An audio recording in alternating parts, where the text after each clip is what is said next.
Om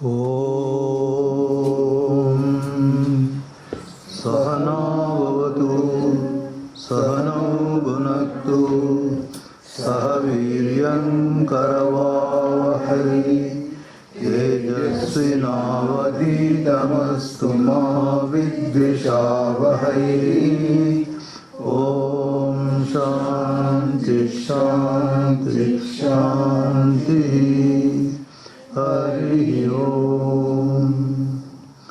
May Brahman protect us, may he nourish us, may we work together with great energy, may our study be vigorous and fruitful, may love and harmony dwell amongst us. Om. Peace, peace, peace.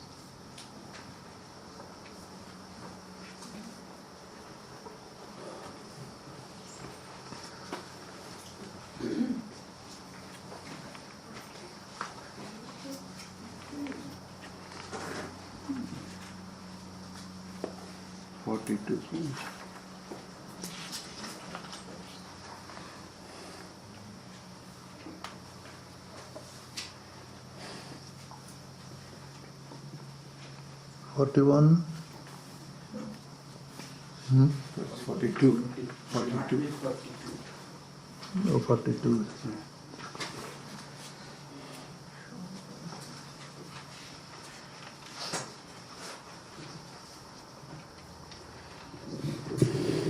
The duties of Brahmins, Kshatriyas, Vaishyas and Shudras have been assigned according to the gunas born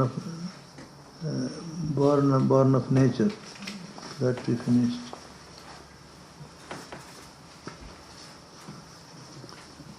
So this is about the so-called caste system, the principle behind it.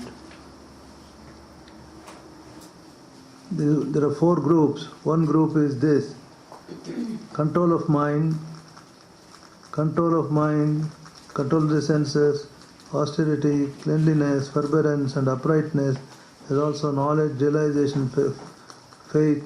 These are the duties of a Brahmin born of his own nature. It all depends on understanding it in a very broad sense, universal sense. It is this whole humanity is divided. This is the ancient thinkers envisioned this whole humanity, considered whole humanity as one big man, universal man, cosmic man. One is the head. This is in the Vedas, Purusha Sukta. One is the head, shoulders, thigh and the feet. So there is one control of mind, Shama, Dhamma, all these. Naturally, the tendency is to cultivate all this. So, Swabhava, these are the duties born of his own nature. There are, in the whole of this cosmic man, that some people have this tendency, born of his own nature. We find in our everywhere children or adults, every men, women, all. Some people habitually they want to control the mind, control the senses. Mind turns that way. Sometimes you wonder who taught them. Who taught them to be like that? From the very beginning, we say, all right, past karma and all that. That is, those are. But what we see outside, it is this: austerity, cleanliness, forbearance, uprightness. These are the duties of a Brahmin. Brahmin is anglicized word. Actually, Brahmana. That's the word.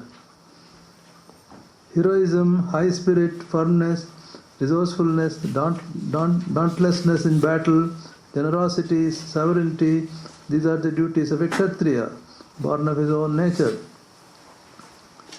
Resourcefulness, that means performance without confusion of duties that present themselves quite unexpectedly and demand ready action. They seem to be ready. They seem to be ready to do that. That is the militant class, or the Kshatriyas. Agriculture, cattle rearing, the trade are the duties of a Vaishya born of his own nature. The duty of a Shudra born of his own nature is action consisting of service. That is, we call workforce or labor class. Labor class, it is this. So these are all very simple. One or two comments by Swamiji. One is about the labor class. He says in future labor class will not be there because machines will do all those jobs. Computer will do. Computer is a good Shudra. It can do anything. See how it does. I like that in that. After doing all this, it asks for last permission. Okay? Is it okay? Until you click, it won't proceed further. It won't independently proceed. Always wait for the last instruction. So that will be replaced by machinery. That's the Swamiji says in one place. And in another place he says, is Brahmana. Brahmana is considered to be in culture and all that more refined.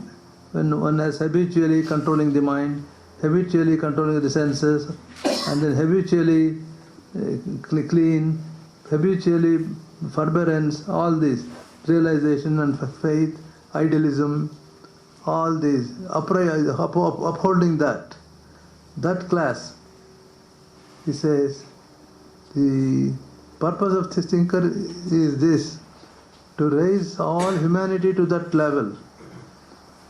So he always wanted leveling up, don't level down. So to humanity as a whole, placing before an ideal. Ideal is this, everyone rise to the level of this culture. And then it's all meant towards what? Spiritual realization. Whatever may be your group here, wherever you may belong, whether it's Shudra or Kshatriya or Brahmana or Vaishya, all of them. These duties rightly performed bring happiness hereafter and make their performer fit for higher knowledge. Man attains high perfection by devotion to his own duty. Whatever may be your duty, don't be afraid or don't be ashamed of your duty. Swamiji in his Karma Yoga says every duty is holy. How does it become holy? Hear from me how perfection is attained by him. Everyone can attain perfection. That is the birthright of everyone. So how he will attain perfection? By him who is devoted to his own duty. You don't have to change. You know, the rigid caste system says you're born in this, just you should be doing like this only all the time. It is not rigid at all, even those days. It depended on his nature. Wherever he is driven by his own inner nature, he should take up that. And then make it yesterday we talked about it. However good or bad it may be, convert it into a lemonade. Lemonade. How do you sanctify that? How do you sanctify? Where we are all one. That unity comes when all the duties are done as worship of God. God also, you see, he gives a very broad definition. By worshipping him from whom all beings proceed and by whom the whole universe is pervaded, by worshipping him through the performance of duty does a man attain perfection. So no one is left out, no one is superior or inferior, as long as all the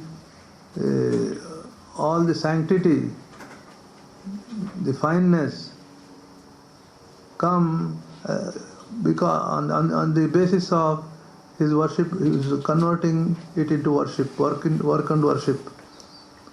Whatever if that is not done, if not that is done, whether the Brahmana doesn't do in that way, or a Shudra doesn't do in that way, then it becomes secular, worldly. And then all these things come, all your superior, inferior, all you put all human weaknesses into it. Otherwise, how do you make it sacred? Every duty is sacred. So it becomes sacred when it is turned towards God. Do it as a worship. So that removes all the problems and then these social conflicts, wars and all that go if it is turned towards God. This is what they envisioned. The whole humanity is moving towards that. And what is conducive to that? What best? This is one way they presented. It is a beautiful way, universal way. Each one, what can I do? I can do according to my own nature. Don't snub that. Don't condemn that. Don't be ashamed of that. Do it in this way. That is the solution for all the problems is this. Spiritualizing activities. Whatever may be your caste, whatever may be, wherever you may belong, and you don't have to fight. And then one immediate object was to reduce the basic human nature of competition. Competition is reduced. You go on doing your work, according to the best you can, you do that, and then the kings and others, especially the king's duty was to see that each one does one's own swadharma, according to one's own nature, without encroaching upon someone else, clashing with someone else. Do that. I am doing my job. Whatever help is to be given, encourage him to do his job according to his nature. It is coming back in this general modern universal sense. It is coming back. All our sociologists and then psychologists all talk about this. Let each individual grow according to one's own nature, one's own capacity. Don't stop that. But how do you refine it? Refinement comes when everything is turned towards that human excellence, that is God. Turn it. And then if you want to help in his own way, in her own way. Don't interfere with that, Along with this caste, there is an ashrama dharma, a student dharma, student, citizen or householder, and then the hermit, and then the monk, sannyasin. These two divisions should take care of all our problems. How do they solve the problem? Moving all towards one goal. One goal is call him God, or call it human perfection, human excellence. Humanity should become better and better in quality. Move towards that. That is why they were very, in old society, they were very strict about this. I should not interfere that. Let each one have one's freedom.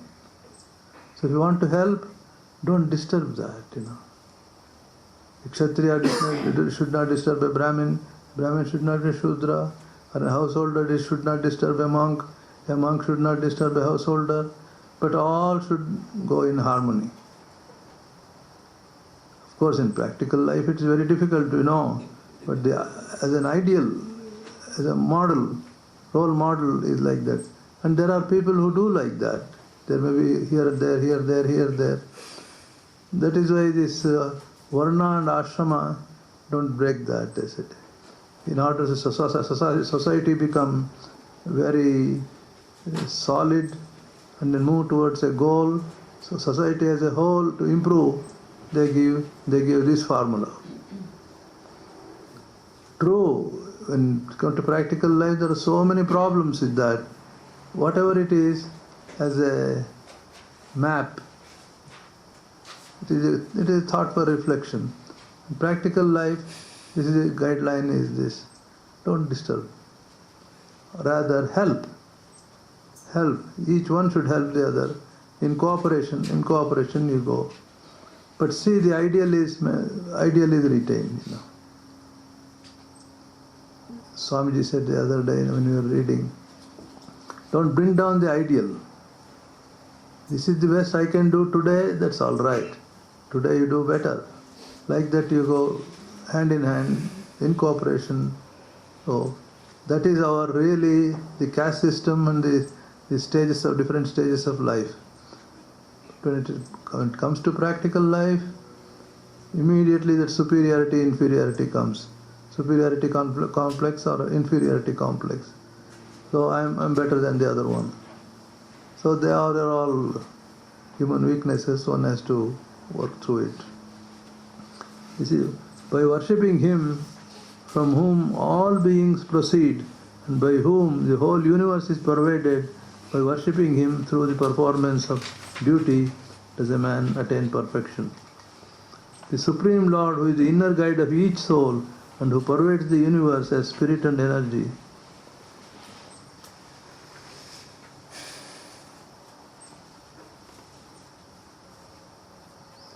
so this is another commentary. The veil of Maya, creating the motion of duties, actions and so on, separates man from the Lord. The working out of one's own karma, according to the law of one's own being, is the means by which the veil of Maya can be rent and the Lord realized. Duty performed as an act of worship to the Lord without desire for the fruit, result accomplishes this end through His grace.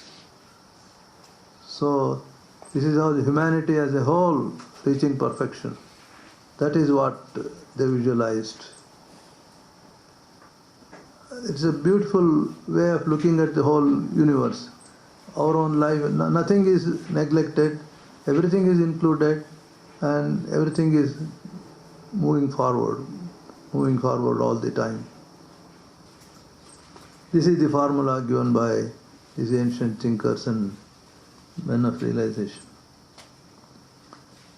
That is why better is one's own dharma, though imperfect, than the dharma of another well performed. What you are. That is the best.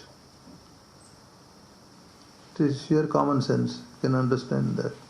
What we are. Don't imitate. Emerson says imitation is suicide. But it is very, very hard. Because we have, as William James says, learned bad habits. Bad thinking habits, bad feeling habits. So to change to what we are really, it's very difficult. We have committed suicide every day. Comparing, contrasting, running a race, all this.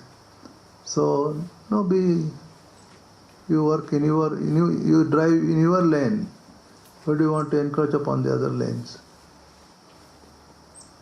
That is, better is one's own dharma, though imperfect, than the dharma of another well performed.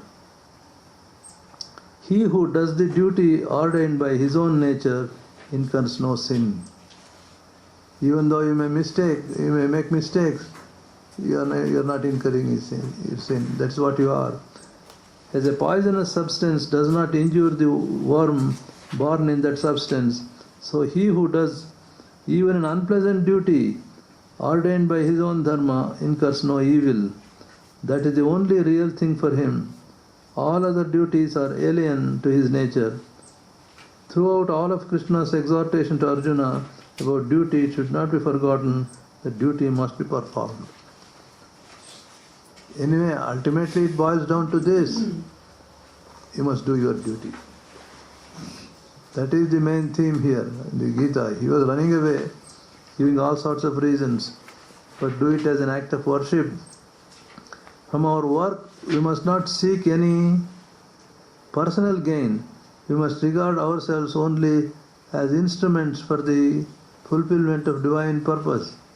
For Arjuna, participation in the cruel battle is more desirable than the life of a recluse, living on alms and inflicting no injury to others. Such a life would be entirely alien to Arjuna's inborn nature. He would have gone against his nature. Whenever we go against our nature, our efficiency becomes less. So that is why we are asked to be your best than just the good of someone else. Be what you are. It comes back to the same thing. That is where you are at your best. So let each one give his or her best. At the same time, you get inspiration from others too. That is the value of group life, I derive inspiration from you, you derive inspiration from me, but both of us are going in our lane. Don't change lanes. It is dangerous. That lane is there are less cars. So let me go there. How people change, Then experienced drivers say, and there is a traffic jam and all that, go on changing lanes. Ultimately, you lose more time than the one who held on to one's own lane. Have you heard of that? Yes.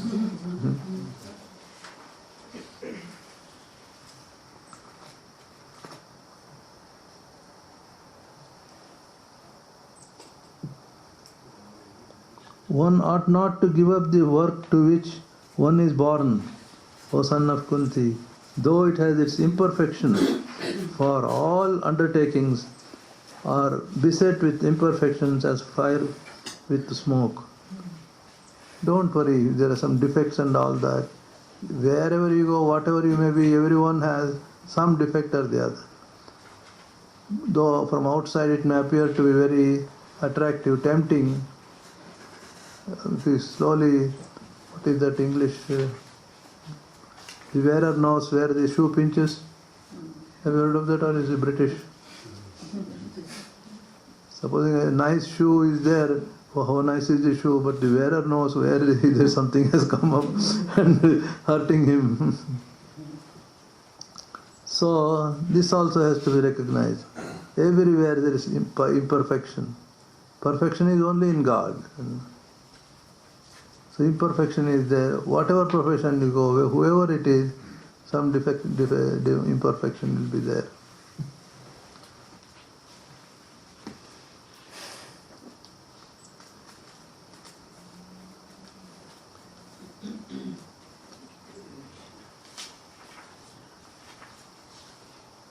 All undertakings, duties belonging to oneself or others. In Narada Bhakti Sutras,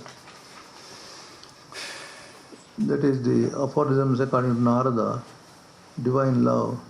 So what is divine love? He says, Tadarpita Akhilacharasan. All actions should be done as dedication to God. Two types of actions are there. One type is Loka Veda. Loka is one.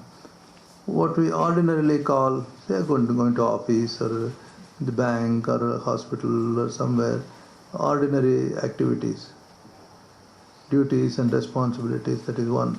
Another is spiritual practices. Do it as or meditation, prayer, japa, all types of spiritual practices. Both have to be done in the same spirit. That is called divine love. Often the question is asked, Sri Ramakrishna says, for this age, this bhakti according to Narada, that is the way. What is Narada's bhakti? It is this.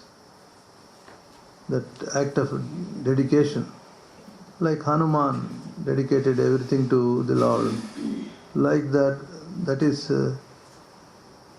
then every action, whether it is a so-called worldly action, secular activities or spiritual activities, all these have to be done as worship.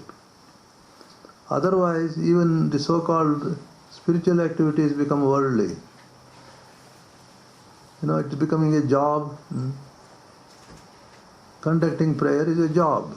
He is paid so much. It's all active, job. So when there is no dedication, even these so-called religious activities, so-called spiritual activities become worldly, unspiritual. So what makes it spiritual? What makes it a way or yoga when it is done as worship of God? Everything turned towards that. So this is the gist of all scriptures and teachings of the great ones.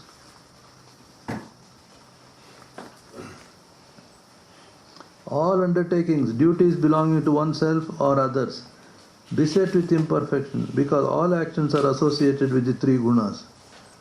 These three gunas make it imperfect. Tamas comes, or Rajas comes, Sattva comes, all these. Fire, as in the case of fire, the wise man disregards the smoke and utilizes its heat and light to destroy cold and darkness. So also in the case of actions, one should be indifferent to their unavoidable imperfections and employ their virtues for self-purification. Considering all angles, there are prescriptions, they say, in doctors, considering various medications, the doctor has found this to be the best for you. No. It is the comparative value. This is the best what can be done. Indifferent to the unavoidable imperfections. Just overlook the unavoidable things.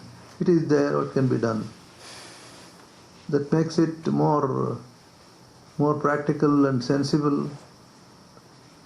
Otherwise, our problem is unavoidable. We do it as without accepting them. We want to improve upon that. No, don't do that. Have that sense of common sense, which is unavoidable, which is avoidable. Know the difference, and then the unavoidable is there. Just call it karma or call it daivam. We said invisible adrushta.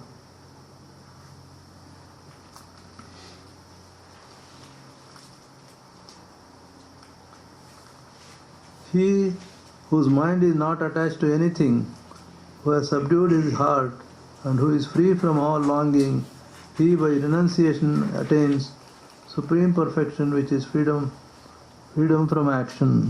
Let me see.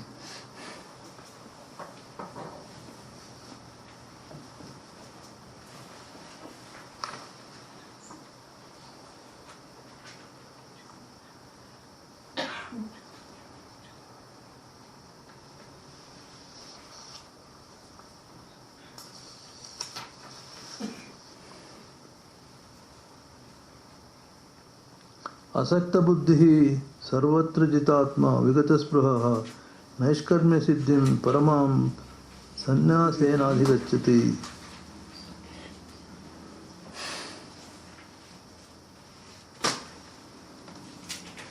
There is one commentary here, one question. How can one, in doing work, get only the good out of it, rejecting its evil part? He whose mind is not attached to anything, who has subdued his heart, and who is free from all longing, he by renunciation attains supreme perfection, which is freedom from action. The ideal is Naishkarmya Siddhi, that is freedom from action. Don't think you should always be acting. Freedom from action, Naishkarmya Siddhi. There is one Naishkarmya Siddhi. At one level, people try to retire. This is over, this is over, this is over, this is over, like that. Now time comes, I retire. Mentally, no duty is not there, responsibility is not there. It's all, I have done it. At the relative level, there is the satisfaction. I have done all my duties. I am free. Actually abandoning all the external activities, that is also agreed. You have done, why do you bother him? He has already finished all this. Oh, he should do this, he should do this, he should do this. Whether society or family or one's own mind tells, no, I have done all this. That is one.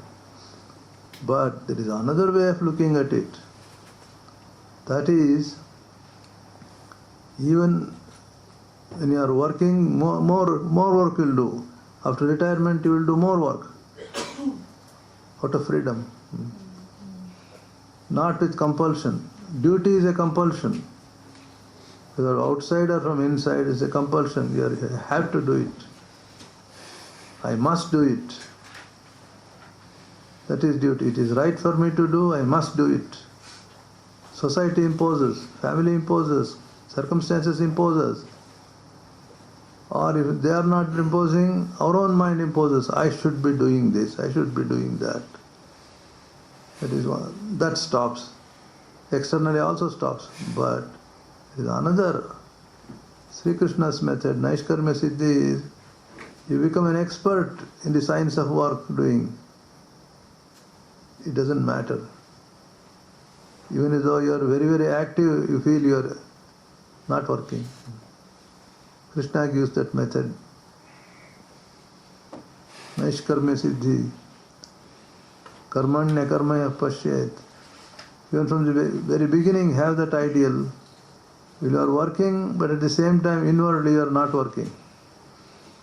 Body, mind, ego, individuality, they are all very active, but you are not active. That is the idea of detachment. You are extremely busy outside, but you know inwardly you are calm. That is the method. Sabuddhiman Manusheshu. He is really an intelligent person, if he can do that. So that comes to perfection. Like an expert dancer in Sri Ramakrishna's example. Tremendously is dynamic, but he feels he doesn't make any effort, as it were.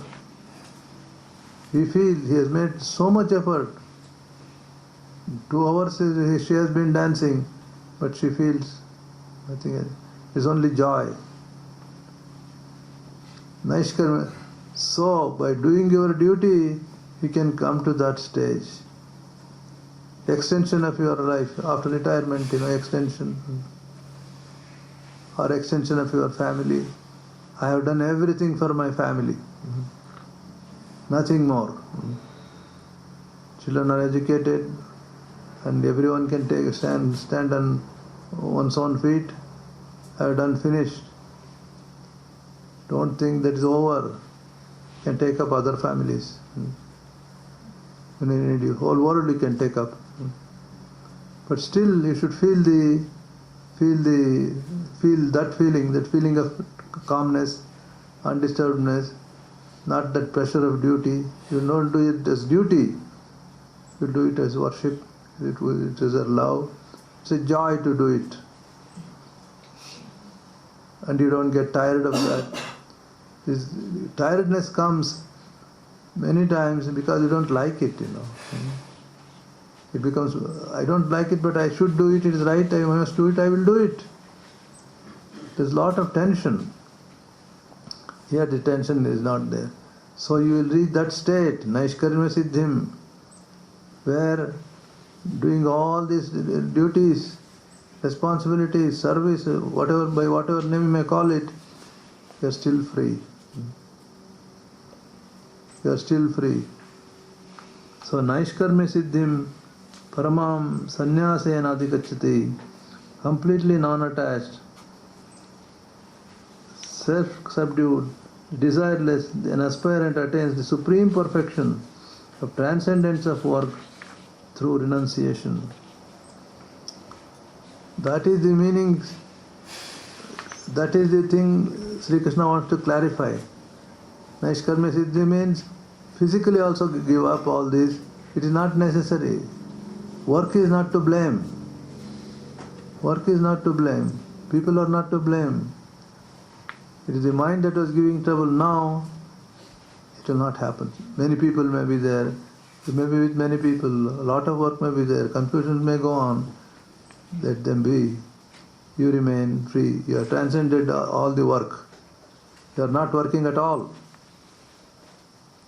So every day that is the practice. Karma yoga is that. Doing at the same time not doing.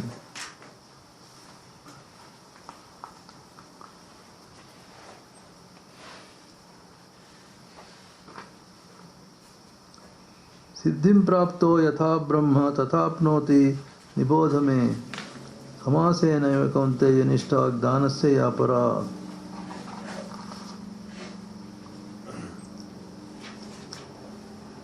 Learn from me in brief, O son of Kunti, how one who has reached this perfection realizes Brahman, which is the supreme consummation of knowledge. That is Brahma Jnana. He is a Jnani. So through Karma Yoga, reaching perfection, how he reaches perfection, that is the consummation.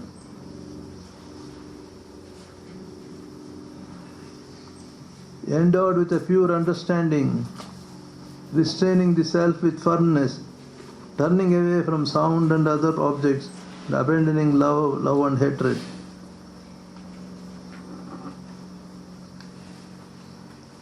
Buddhya vishuddhaya yukto dhrutyatmanam niyamya cha shabdadin vishayan stektva ragadvesha vyudasya cha. Endowed with a purified intellect,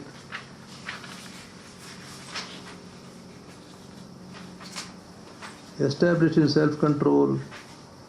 These are the characteristics of one who has realized this. And here again, Shankaracharya has his own emphasis. It is this: when you reach this state of this perfection in Karma Yoga, then you have to give up all these things, even externally. Externally also you have to give up. And then at that time you are ready for real meditation. Your real meditation on Om, meditation on your true nature, you have become ready. Until then you are practicing, attempting at it, but you will become ready. Then continue afterwards meditation. That is Jnana Yoga. That is Shankaracharya's special emphasis. And another way of thinking is this: when one becomes pure and Naishkarmya Siddhi, that perfection has come, why should there be that stage? One attains Brahman. Why don't you say that? When all this purification has come, the work is not bothering you at all, you're completely detached. So then that's it. Atman, which is shining all the time, it continues to shine. Why should there be that intermediary period? That's another way of looking at it. But Shankaracharya is very precise, clear in that. After that, there is a stage. You become fit for Jnana Yoga. Until then you are attempting it, now you are really Jnana Yogi, where you have given up all work. In short, you become a formal sannyasin. Of course, he goes still one step further in some places. He should be a Brahmana sannyasi. Like that Swamiji and others don't accept that part of it. Swamiji seems to, of course, that's one way. I don't say that is wrong, that is one way. But the universal way is this: through Karma Yoga, directly he can become freedom from all the effects of work, Naishkarmya Siddhi, transcending nature or transcending all the gunas, he can become directly. So Karma Yoga is a direct path to realization of Brahman. That is one. As far as we are concerned, there is very little either way we can accept. Because even though you are Jnana Yogis, all this have to be done yet. Lot of purification is yet to be done. Lot of karma is there. And then meditation also becomes karma. Action is there. Like that, this controversy goes on. Without entering into controversies, we can say Swamiji is more convincing, at least to me anyway. So Karma Yoga also is a direct path to self-knowledge. Jnana Yoga also direct path. Bhakti Yoga also, Raja Yoga also direct paths. But at the same time, Swamiji highly recommends putting them all together. Harmony of all the yoga. From the very beginning, that is the vision he places before us. Developing all faculties within, thinking, feeling, willing, concentration, all that you develop, then it becomes an integrated approach for this. Then we integrate our personality. Love is there, knowledge is there, work is there, everything is there. It is full development. Having said that, we'll proceed.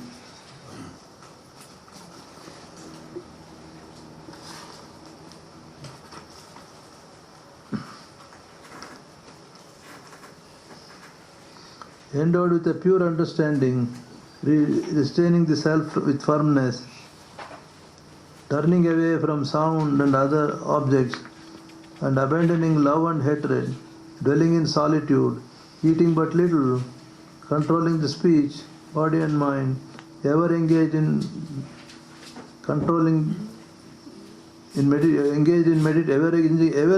meditation and concentration, and cultivating freedom from passion, forsaking conceit and power, pride and lust, wrath and possessions, tranquil in heart, and free from ego, he becomes worthy of becoming. So he becomes worthy of. This is according to Shankaracharya. Worthy, he has not yet become one with Brahman. He becomes worthy by doing all this.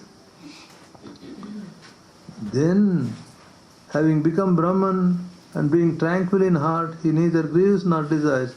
He treats alike all beings, attains supreme. This is the Gita emphasis. What happens afterwards? All this jnana, all this, he will attain supreme devotion to me. So that is the ultimate. That is, all others are steps. This is the ultimate devotion to God. So when we read such statements, we come to conclusion that Gita is pro bhakti yoga. All these are there. He heading towards bhakti yoga. That is the culmination.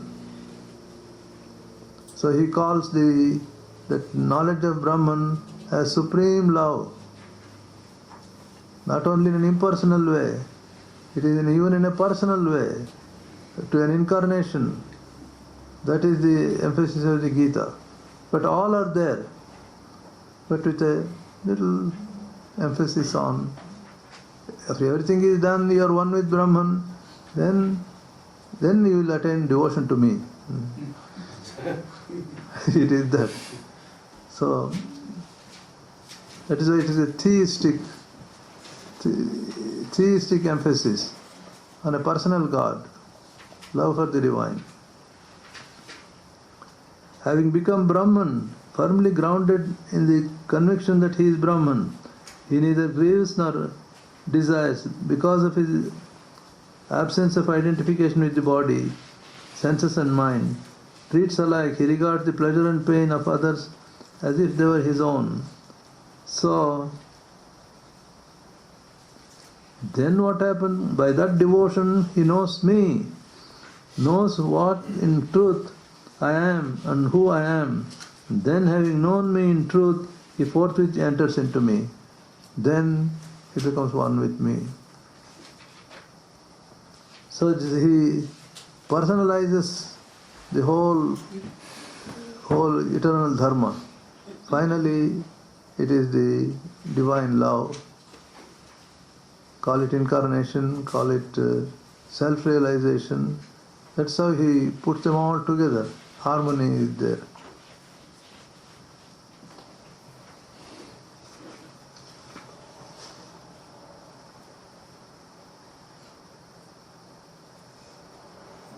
Then another speciality of Krishna, even though engaged in all kinds of action, a man who has taken refuge in me reaches by my grace the eternal and imperishable abode. Grace has brought in, and then don't think that he simply sits idle.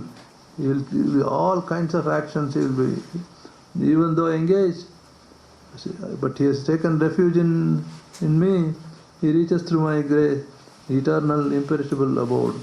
That means that supreme perfection he reaches. Ordinarily when you say by worshipping God with your work you become perfect, these are all relative perfections. Supreme perfection you will reach through this method. Alright, we'll stop here. Next other things come.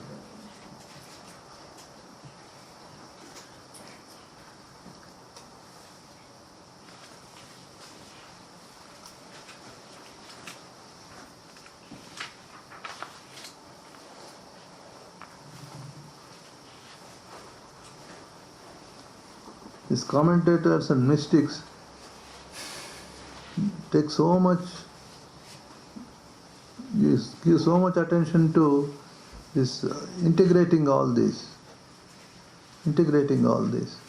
Otherwise it will all become one-sided. So in our thinking, especially in modern days, Sri Ramakrishna does that. Integrating, harmonizing all these.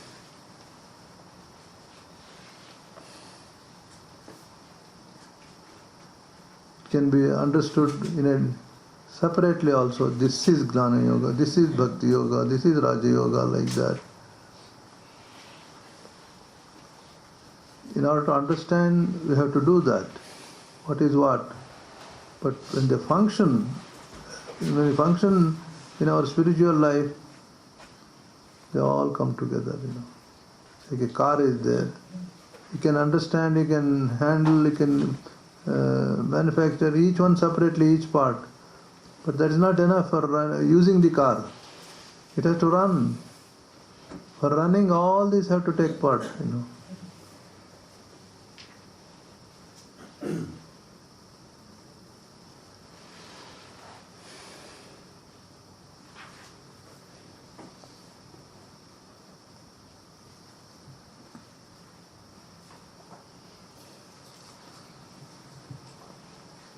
How many more classes will we have?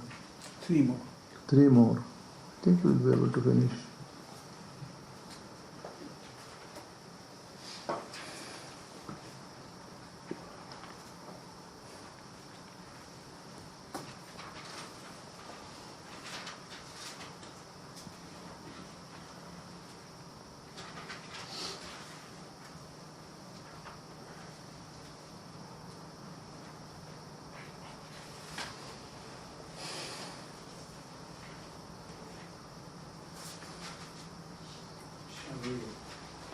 So looking at this last, number 56, right? Looks like what Krishna is trying to say, that by his grace at any stage, the sadhaka can... Wait. Just a moment. 1 second. Just a moment.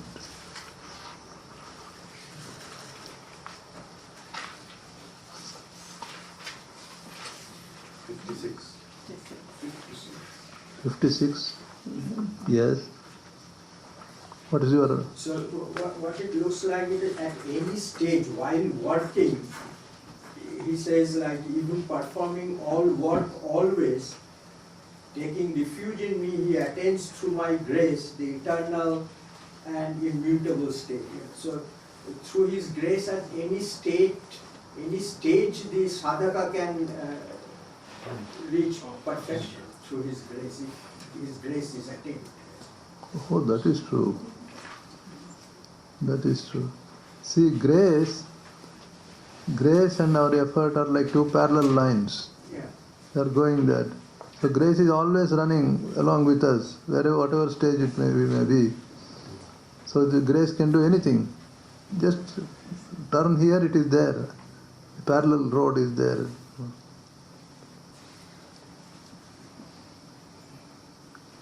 Yes, it can come any time. Grace is another name for our true nature. Our true nature all the time it is running. That ever pure, ever free, ever perfect is always, I am always like that. When the beginning or when I did not know anything, or I am practicing, I am advancing and I have reached perfection, all the time the grace is there, the parallel life, my true nature is always there. The bhakti language, the practical language, the word for the true nature is grace. They are not different. It is all, and the other one, or empirical personality, is the sadhaka. So you can attain any time. Like Swamiji says, why do I have to wait? I can get it. Yes, it is that. It is always there. If you want to use the impersonal language, it is that. It is always there. That is my true nature, Swarupa.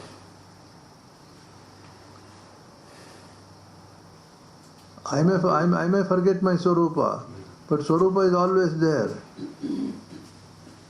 I may not look at the sun because of some reason. The sun is always there. Or call it, different words are used. God is always with me. Even though I may forget God, God will not forget me. I have failed God many times, God has never failed me. These are the words of our sadhakas and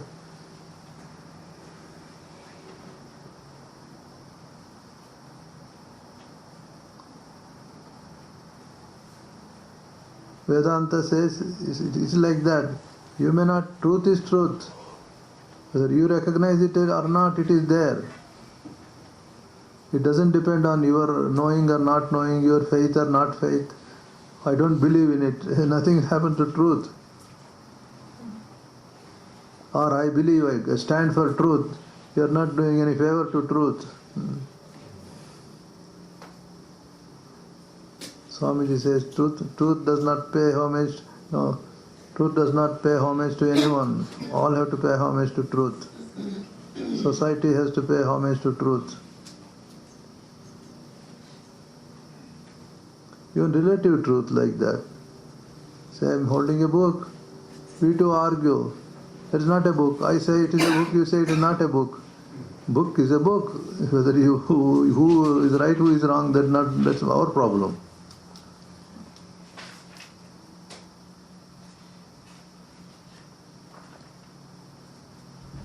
So Murali, the grace factor is abstract factor. It cannot be defined, cannot be explained, and it does unreasonable action also by grace coming to somebody without doing any of these yoga practices. Like Lala Babu's in if you have heard about Lala Babu, who was a very rich man and never thought about these things. Suddenly one day he was in his boat for fun, and some lady told her daughter, "Sun is setting, come on, quickly. It's take the water and let's go." And suddenly it struck in his mind that time is passing, and he did not do anything to realize God. He suddenly, in that one moment, he got the grace. He left everything. He went to Vrindavan, and there is big. He set up big temple and helping people, all that, and he realized. So somebody who never did any yoga practice got it, and which we cannot explain. So is there any kind of explanation like people say it is the result of his all good deeds, Sukriti, in his previous births, his Previous? previous births. So now That is, according to one line of thinking, yes. He was ready because of his past karma was there. He was very powerful, so he opened his eyes. That is according to the law of karma. Yes. That explanation can go to some extent. Past karma, how did that karma come? Suppose you go on asking.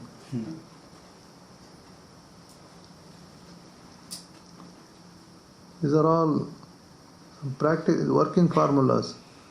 They work. They make it the whole thing. They make whole thing understandable.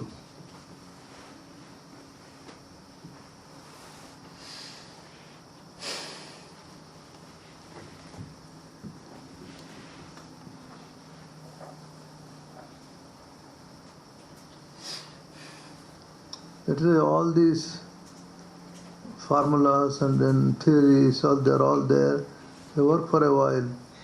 The idea is not to get solution from those theories, those questions, to go beyond them.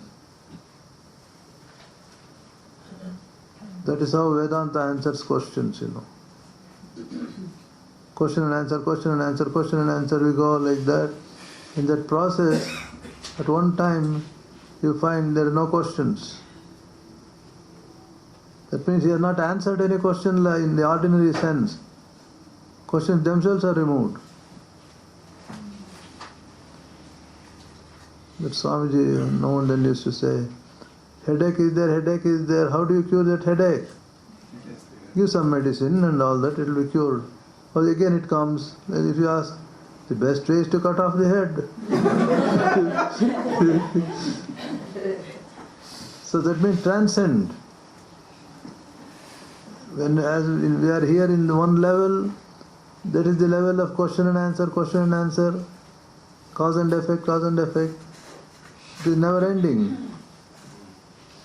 What is the cause of that? What is the cause of that? What is the reason? What is the reason? We end up as, no, that's all enough for today. I don't know. So the yoga way is to transcend that. You go to a level of consciousness where these questions are not there.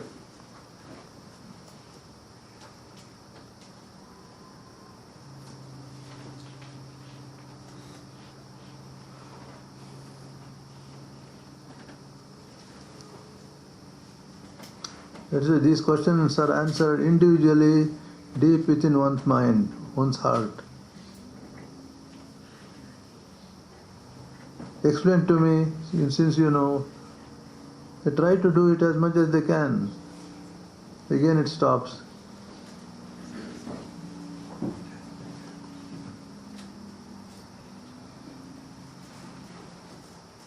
That is the limitation of all this, the reasoning level, intellectual level.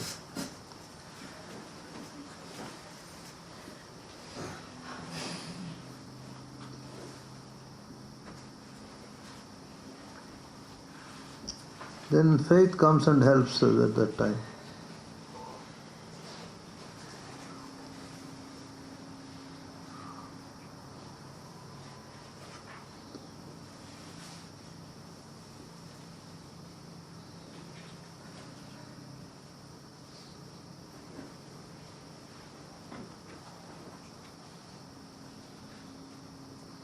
So that Naishkarmya Siddhi, that should be thought upon. You have to reflect on that.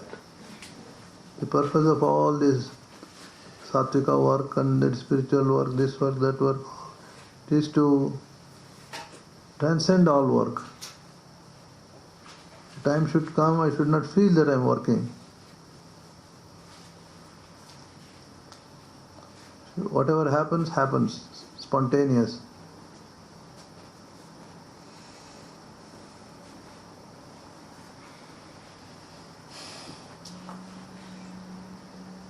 Graduating, not running away.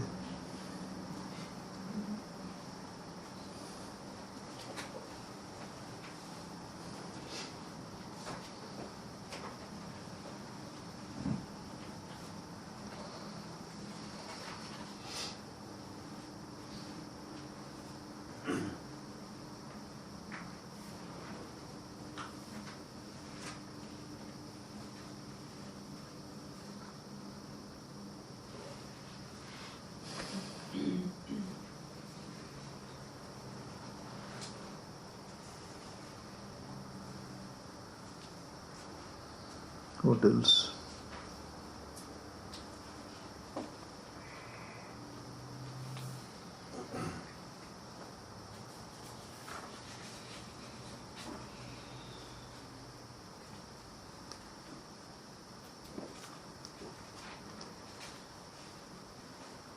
Maharaj, this from Shloka 51 onwards is giving a summary of the whole thing. He said, in brief, I'll tell you how to do this. And from 51 to 56, 4 or 5 shlokas, he summarizes different. Is that true? Summary of all. Summary of what how spiritual sadhana, how to respond. Oh yes, repeatedly it comes, yes.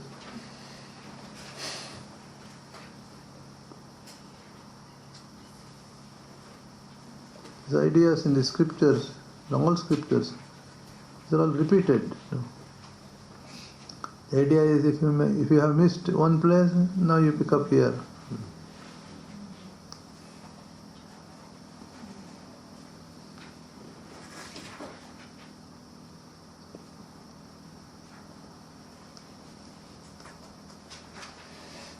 Swamiji, how is the word Brahmana is coined?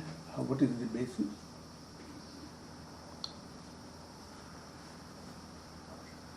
Brahman.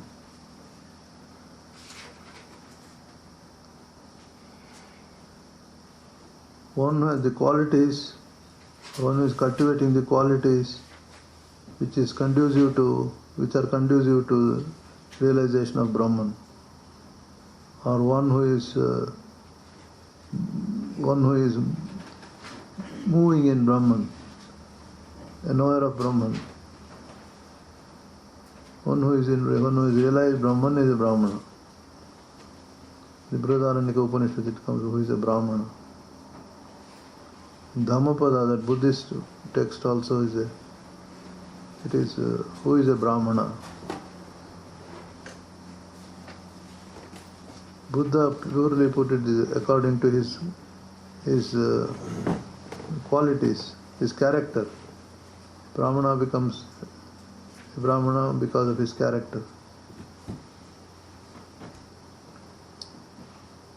That is another problem in the later days, how this caste system became more rigid than according to birth, they said. Whatever may be his character, he is born in a Brahmana family. So many defects crept in.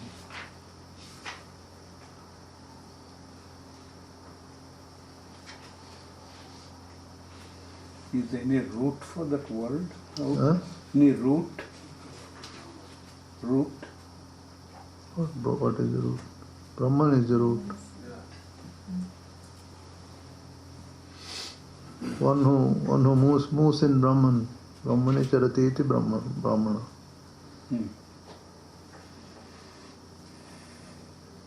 Maharaj, in the beginning, when the caste system was pure and it did not depend on your birth in family, but according to your work. So, the son of a Vaishya or a Shudra, he could be a Brahmin Absolutely. by his Sure, action. sure. Now, there were classes given by the saints, rishis. So, looks like at the pure age, originally the children of a Shudra could go to the classes, I guess, Yes. which later on was almost. There were liberal teachers also like that, but some are very strict. Any real teacher would have to be liberal in that sense, right? Otherwise, he is. Yes, exactly. Otherwise, he would be a defective teacher. That's it. Because there is a famous. See what happens there. These people did not want to break the society rules also, right and left. Whenever there was need, they did that. Yes.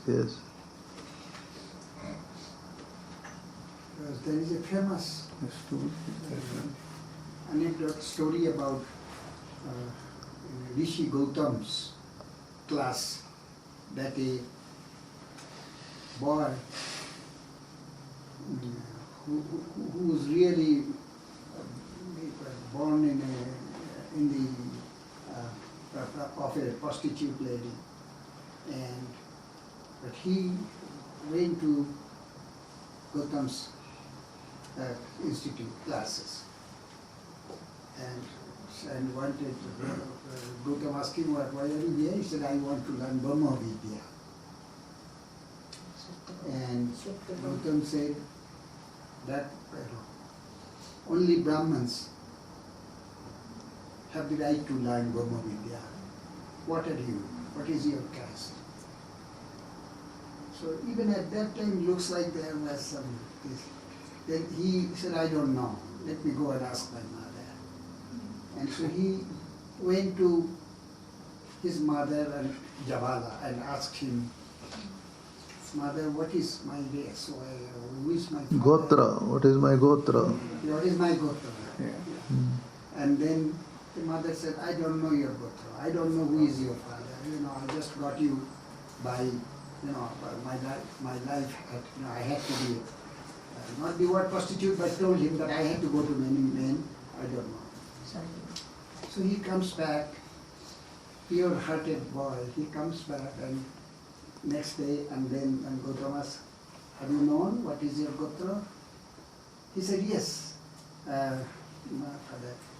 And he says, my mother said this, don't know our Gotra, like this. And then all the students there said, shame, shame, shame, shame. They are hurting him. But Rishi Gautam stood up and said, you are the extreme Brahmin, Param Brahmin. You are the best Brahmin. You have all the right to know. Because you are a person of truth, so you are fit. That is the qualification necessary for realizing the truth. You are speaking the truth. No one but a Brahmana can do that. Real Brahmana can do it. So I will take you as my disciple. No, but in the first place, when he asked, what is your Gotra, only Brahmin has the right to study. Because Brahmana caste was equated to the qualification for realizing Brahman. Not as a person or a group or a social system, as a psychological makeup, readiness in the mind. It's not Brahmana has all these qualities. Those who have these qualities are Brahmanas. Put it the other way. Whoever has this quality is a Brahmana. That is how Lord Buddha talks about.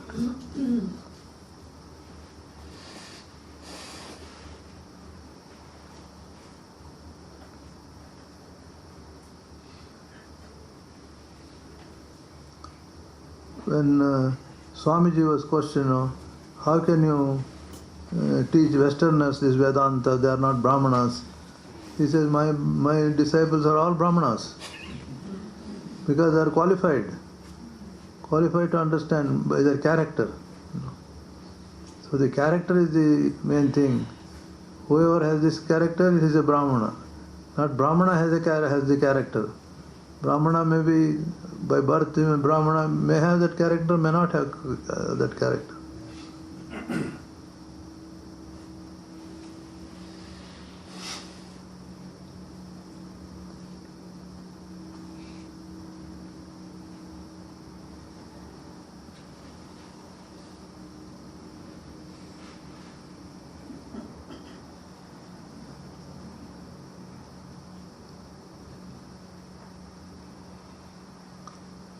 Just demanding respect will not work in this world. Commanding, automatically others have to respect. Simply because I am a Brahmana, I deserve this. That argument doesn't work. It's a reaction came. Last century, Clearly we saw that reaction. How others asserting themselves.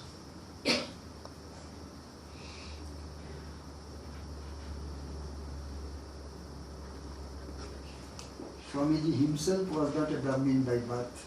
Yes, yes. That was true. Oh, others commented on that. But Swamiji, apart from being more than a Brahmin, he had read also all the scriptures more than those Pandits. Even according to Orthodox system, these three are called Dvijas, Brahmana, Kshatriya, Vaishya. All of them have right for sannyas. Informal sannyas we are talking about.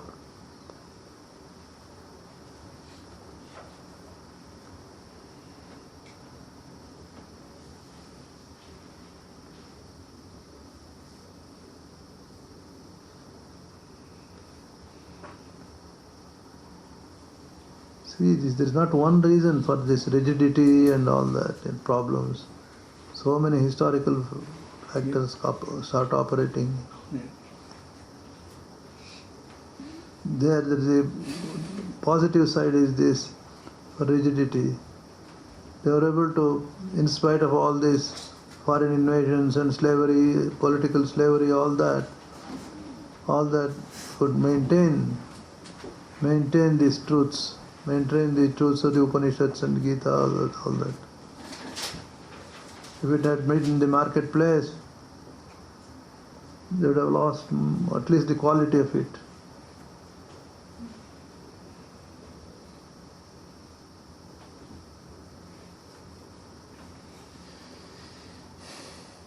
One good thing about it is that protection, saving all these grand truths.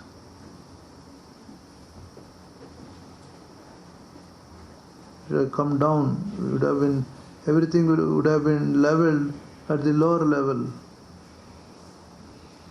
at the common denominator.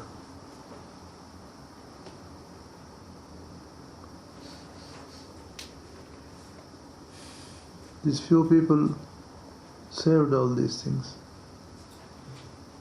But you can say now at this age, I could have done in a better way.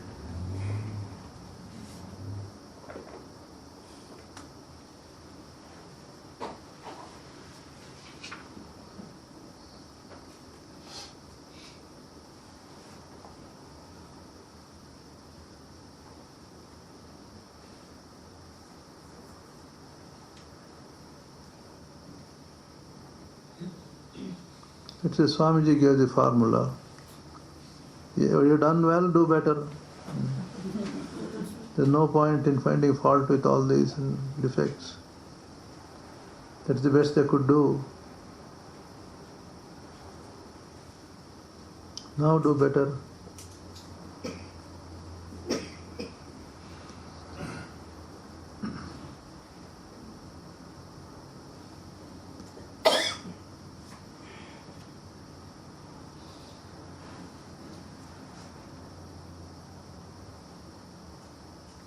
Just as individuals, the groups also have to pass through all these stages of evolution.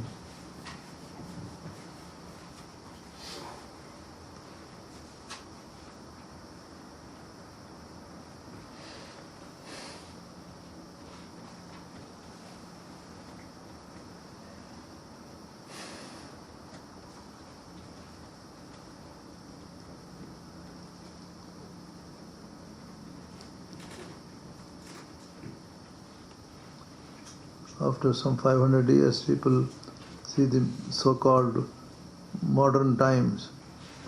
They will also feel like that, how primitive they are. Why did they do like that? Why did they not know so much?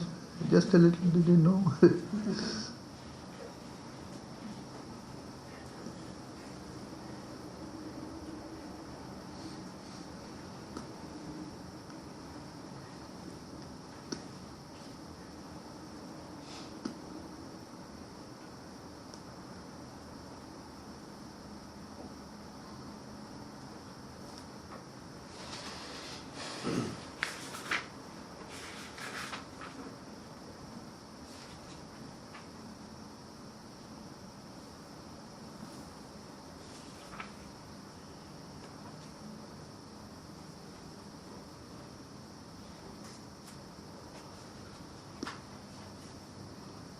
All right, we'll go.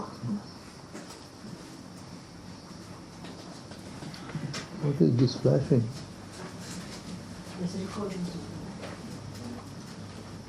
Oh, you have covered it.